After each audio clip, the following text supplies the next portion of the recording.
Hello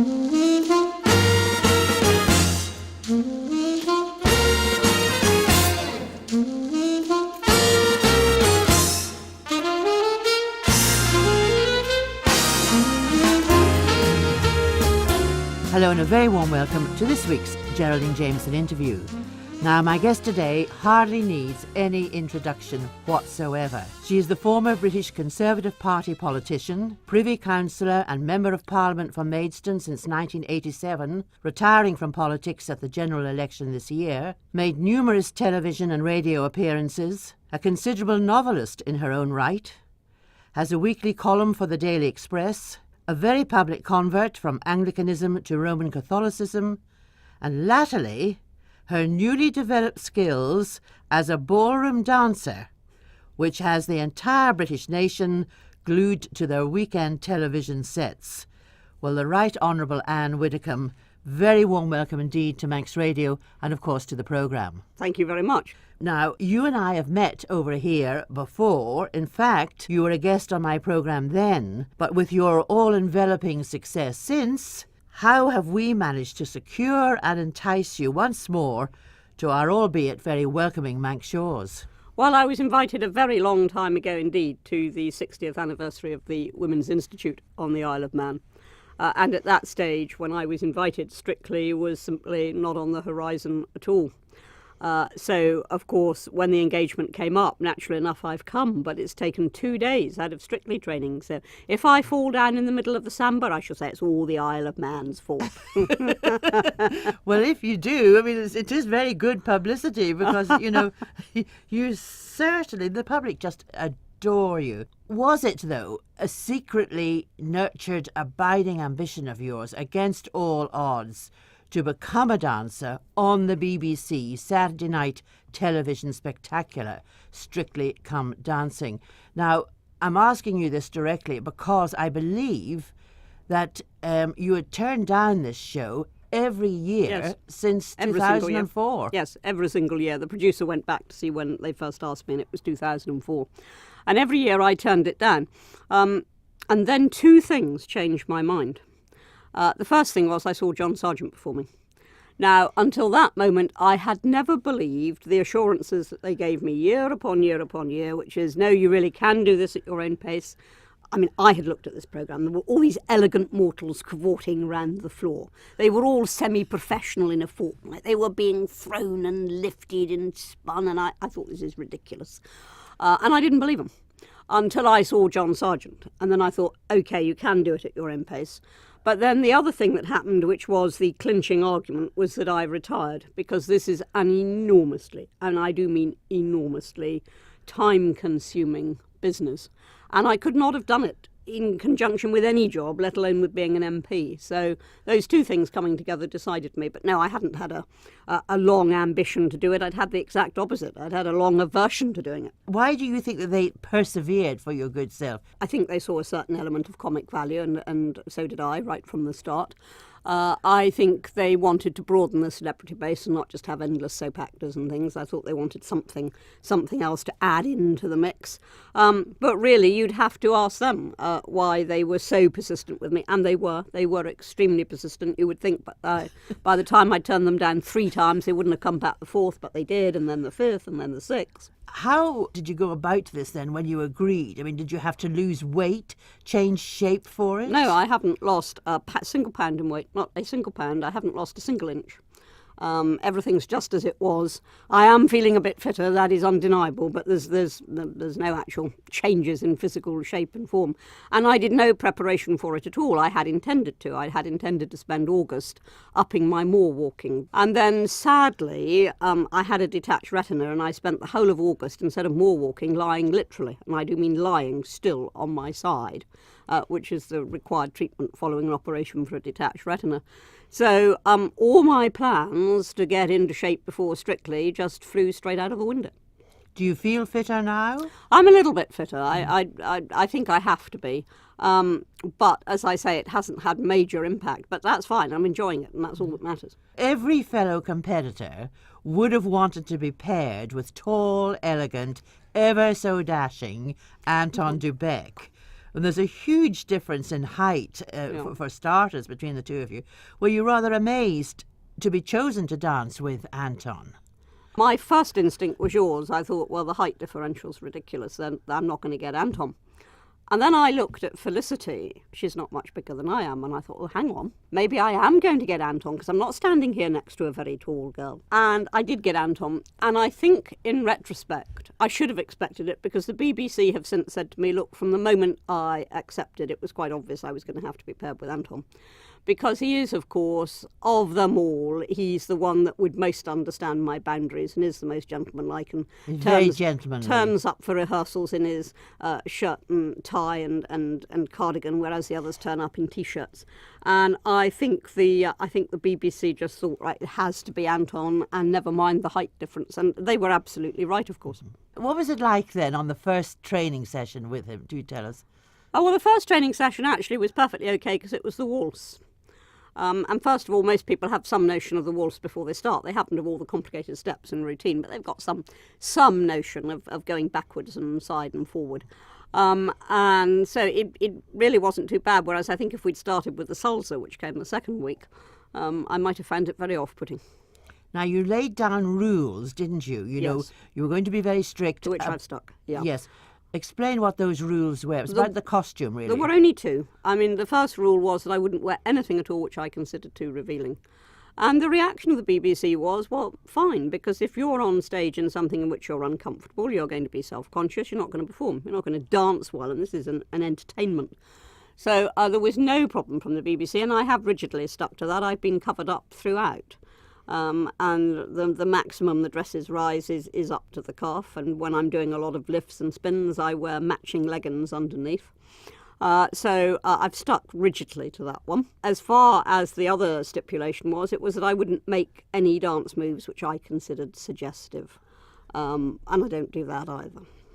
And you feel it hasn't hindered you in any way? Well, clearly it hasn't so far. I mean, it's hindered me with the judges who keep wondering where the hip movement is and whether this is and whether that is, but it hasn't hindered me with the viewers who are just enjoying the show. Well, talking of the judges, you achieved the lowest salsa score in the history of the show, but you made the ubiquitous judge, Craig Regal-Horde, He laughed. actually laugh. Well done, you. We've broken 3 records so far. The first was the lowest salsa score in the history of the show. The second was making Craig Revel-Horwood laugh. And the third, I was the first contestant to fly. So we're doing okay for records. Well, talking about the flying, that was fantastic, I thought. In that harness, it was like Tinkerbell, coming across. I mean, I was scared for you just watching from the television couch, really. I have got the most awful height phobia. And a couple of weeks before I actually flew, I'd said to Anton, look, we've got to do something fairly spectacular because I can't dance, so what can we do to entertain people? And Anton said, can you fly? I said, oh, yes, that'd be a good idea. He said, well, can you go from up there? And up there that he was pointing to was the gods. And I said, well, no, actually, Anton, I've got very, very serious height phobia. I am not going from up there. So he said, well, can you go from that balcony there? And I said, yes, I thought I could. When the day came, I took ages to acclimatise myself to going over to going across out of the balcony, to actually stepping onto thin air. Once I had done it once, it was fine. Thereafter, I could do it as often as they asked me to do it. But the first time, just going over the precipice, so to speak, was actually quite difficult. You got wonderful applause. Yes, they were screaming even when I was just standing there. I mean, I hadn't even actually taken off and everybody was screaming. So you must have felt really good, did you? Yes, and it was a bit like the Paso Doble, where Anton had devised a very climactic end. So we started with his throwing me, and then we moved on to his spinning me, and then we moved on to the famous floor drag. And as he started throwing me, they all thought that was the climax and everybody started screaming. They were screaming louder when he was spinning me. And by the time he was floor dragging me, I could actually hear it over the music. I mean, I could hear the audience reaction. And that's wonderful because, you're really giving people enjoyment. When they're either laughing or screaming with appreciation, you're giving them enjoyment. The rumour was that you would be coming in on a horse. I don't know where this came from. As I point out to everybody, I'm an ex-vice president of the RSPCA. I wouldn't be riding a horse into a television studio. No, I don't know where that came from. I think somebody said sarcastically, what next? Is it going to be a horse? And it took off from there. But that was never scheduled, and we do have some plans, but I can assure you, don't involve live animals. Well, what about the regime, really? Well, I gather that Anton must go down to Newton Abbot. Yes, he does. The basic regime is 3 days a week training from 10 till 6. So what happens is that the trainers go to wherever the celebrity lives, because if you think about it, if the celebrities had to go to London for 3 months, we'd never do it. So they come to the celebrities, and therefore Anton comes to Devon about 3 days a week. And we train from 10 till 6, but it's not excessive. We have downtime for lunch, we have downtime for coffee and tea in the afternoon. There are moments when I'm sitting down while he's working out, if you like to put it that way, the mathematics of the music, what we can do in the time available. So it's not, if I say 10 till 6, people think, oh, you must be dead. And I'm fairly dead, but it's not as excessive as that. Who dreams up, actually, what you're going to dance next, etc., or Anton. Your costume, Anton. All the time? All the time. I mean, I do put in suggestions, for example, at the beginning of the Paso Doble, where I'm a cape in the Paso Doble, and he discards an old cape. He finds a hole in it and looks through it and discards it, and I came up with that. So I come up with bits and pieces, and I'm always pressuring him to come up with something unusual, as he did with the Charleston. I mean, the Charleston choreography was hilarious. It was. Absolutely hilarious. I've never heard people laugh so much. And I went back to my dressing room. My phone just went red hot with people saying, oh, the tears were pouring down my cheeks. So he's very good. He's very, very good. Well, it was Craig Revel Horwood who said that you threw away a beautiful shawl, like a... He's got no sense of humour. That was the idea. Because you couldn't actually see me, could you? I mean, imagine it standing there in the classic pose with my arms out and gradually draping a boa across and holding it out in the other hand and then loftily discarding it. You can't see me doing that. Well, you give us good back, really, to these judges, don't you? Well, I try. And I thought, actually, Craig's very clever remark was in the tango, when that was the week I flew, when he said that it was all beautiful and light and elegant until I landed. Well, you actually had to take 5 days away from there, didn't you, off training, and that was in order to cover the papal visit earlier. Yeah, I was very, very blessed because the training at the time was the very early stages. It was the waltz. And for the first dance, you get 2 weeks. So every dance thereafter, you get just the 1 week to learn it from scratch. But we had 2 weeks for the waltz. And the 5 days came out of that 2 weeks. So it wasn't as bad as it would have been had the papal visit come at a later stage. But I was covering the papal visit for Sky Television. And I followed His Holiness everywhere, except I didn't do the Scottish one. I didn't do Bella Houston. But once he came to England, I covered the whole thing, and it was wonderful because it meant that I saw every single event very close up. Did you get a chance to speak to him at all? Yes, but so briefly that I wouldn't overplay it. And it was I had just did a little bit of political calculation, but we were in Westminster for his address to both Houses of Parliament. We were gathered in Westminster Hall. I worked out that he was going to come down the centre aisle, so I thought, well, I'll position myself there. And then one of the ushers said to me, oh yes, he's going to stop by the plaque to St Thomas More. Well, as I was there early, I positioned myself right beside the plaque to St Thomas More, and of course he stopped then and turned round to the crowd, as he does, and so I shook hands with him and said hello. But that was about it. It wasn't a conversation as I had with the previous Pope, so I certainly wouldn't overstate that and claim I met the Pope. I shook hands briefly with the Pope. Well, just a little reminder here, you're listening to the Geraldine Jamieson interview on Manx Radio, and my indefatigable guest today is former British Conservative Party politician Anne Widdecombe. Your religious conversion, of course, became very public, didn't it? From Anglicanism to Roman Catholicism. Did you feel disloyal? No, I didn't feel disloyal at all. I had very, very deep Anglican roots. My brother, who's recently died, was a canon of the Church of England. My little nephew is a vicar. My uncle was a vicar. In fact, sometimes I think the Widdecombe family exists to keep the C of E in vicars. So I had a very, very deep Anglican tradition within the family. But nevertheless, I had become convinced that the Anglican Church compromised too much, didn't really know what it stood for. There had been a vast accumulation of straws in the bundle of straw that I had. The last straw was the debate which surrounded the ordination of women.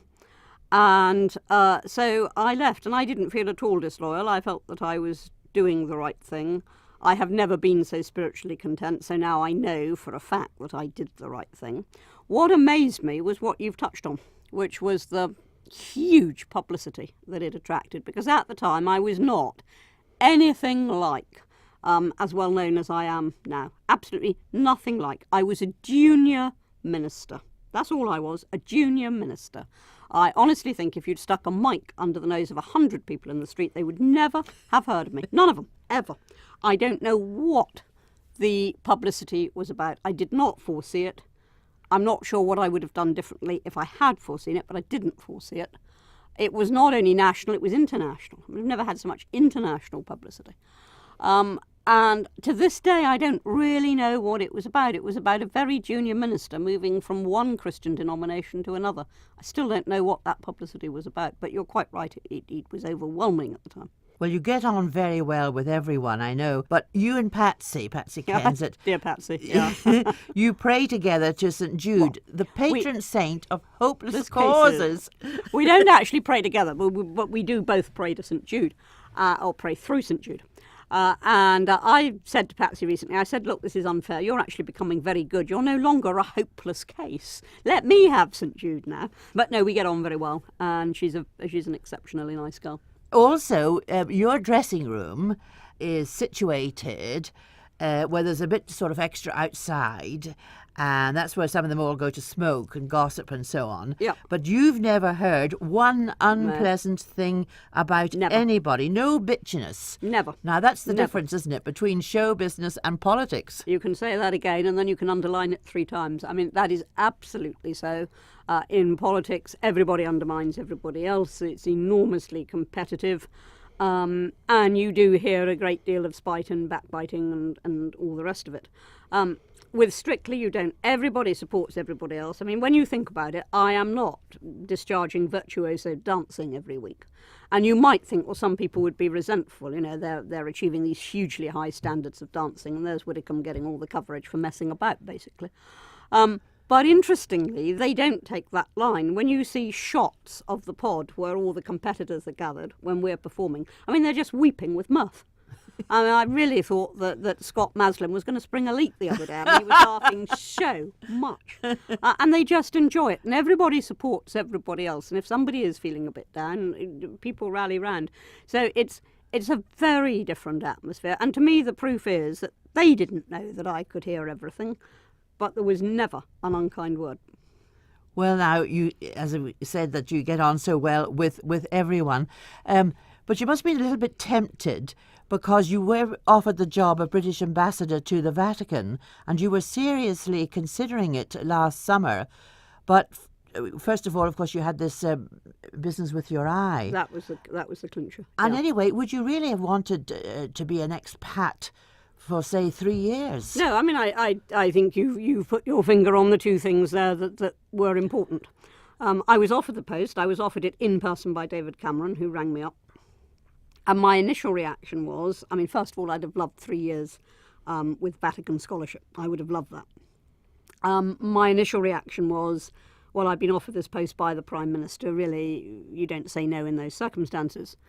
My second and much greater reaction was, hang on, I've just retired.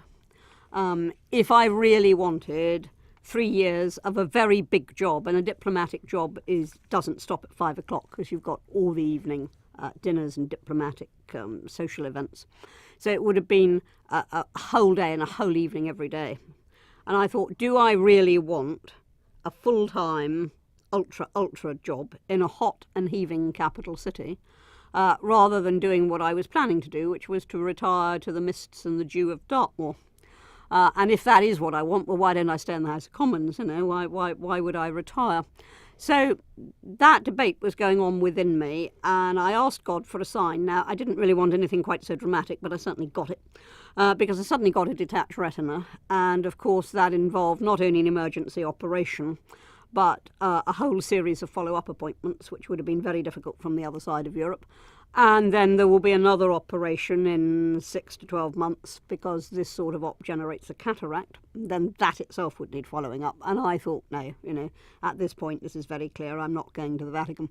So at that point, I turned it down. So I had been debating it. I got as far as finding somebody who would look after my house for 3 years while I was out there. So I had taken the offer very seriously.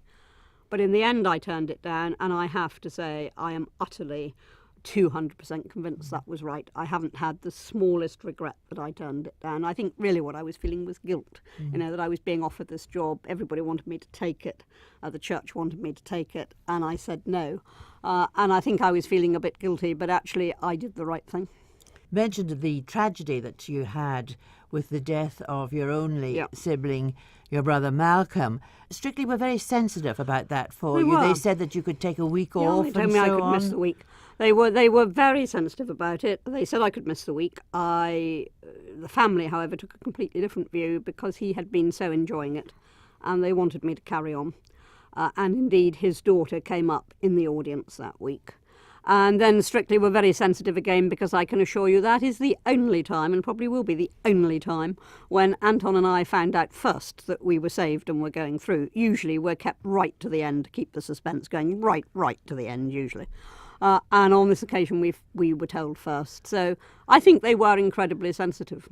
Is there going to be life after Strictly for you? I do sincerely hope so. Certainly it's on hold at the moment. Life is on hold at the moment. Last week I thought for the first time that I seriously thought for the first time, that is, that I might be going out. I mean, I think it every week, but really in terms of being convinced it really could happen, I certainly was last week. You're in it to win it, though, aren't you? Yes, I am. But there was all the potential was there. We'd had the controversy over Jimmy Mystery. We were doing, after 3 weeks of high entertainment in which we'd had flying, floor dragging, and then the hilarious Charleston, we were doing a very straightforward foxtrot, so anybody who tuned in for entertainment would be disappointed. The audience reaction wasn't as rapturous as it had been in previous weeks. It was the first ever time we didn't get a standing ovation, and I just thought, well, this could be it. This could be the week we go. And I was talking myself into, well, at least I'll get my life back. At least I can get my Christmas cards done. Thank God there'll be no training every day. And then, of course, when I found I was going through, I realised I didn't want my life back at all. I was actually enjoying it tremendously. Did you ever imagine a game show would be instrumental in lifting you up into such dizzy heights? No, I didn't. I don't think I had any idea what the results of Strictly were going to be. Don't forget, the bookies had me as favourite to go out first. There was no indication at the time that it would be anything like as successful as it's been. They've certainly changed their odds now. Oh, they've come down from 151 to something like 7 to 1 or something. I don't actually really deep down think I'm going to win it, but I'm in it to win it, as you say, and I certainly shan't quit. I shall not do a John Sargent, and I do rather hope I keep on getting through. Well, the Right Honourable Anne Widdecombe, it's been a real pleasure and hugely entertaining to have you join me second time around on the Geraldine Jamieson interview this week. Keep up the good work, and thank you indeed.